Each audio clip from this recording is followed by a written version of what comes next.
আসসালামু আলাইকুম আপু ও ভাইরা, আসুন আপনাদেরকে সূরা ফাতিহা শোনাই অর্থ সহ।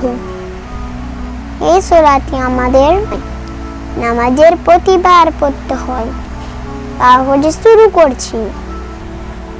বিসমিল্লাহির রহমানির রহিম। আলহামদুলিল্লাহি রাব্বিল আলামিন।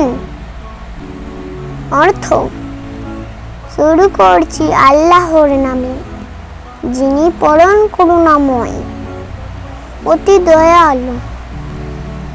আর রহমানির রহিম। অর্থ, সকল প্রশংসা আল্লাহর, যিনি সকল সৃষ্টি জগতের পালনকর্তা।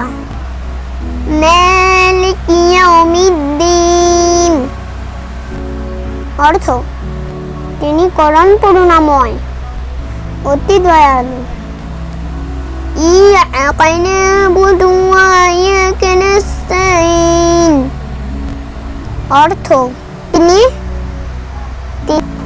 তিনি বিচার দিনের মালিক। ইহদিনাস সিরাতাল মুস্তাকিম। অর্থ, আমরা শুধু তোমার ইবাদত করি এবং শুধু তোমার সাহায্য চাই। সিরাতাল্লাযীনা আন'আমতা আলাইহিম গায়রিল মাগযুবি আলাইহিম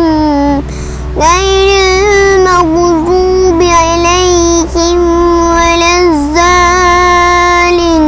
আমিন।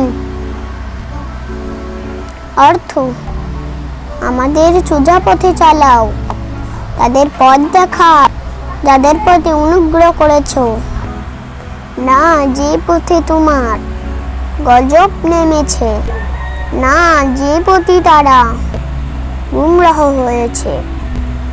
এই ছিল সেই সূরা ফাতিহা অর্থ সহ। আল্লাহ আমাদের সবাইকে সোজা পথ দেখান। আমিন। ভিডিওটা ভালো লাগলে শেয়ার করুন, নামাজ পড়ুন এবং কোরআন শিখুন ইনশাআল্লাহ। আসসালামু আলাইকুম।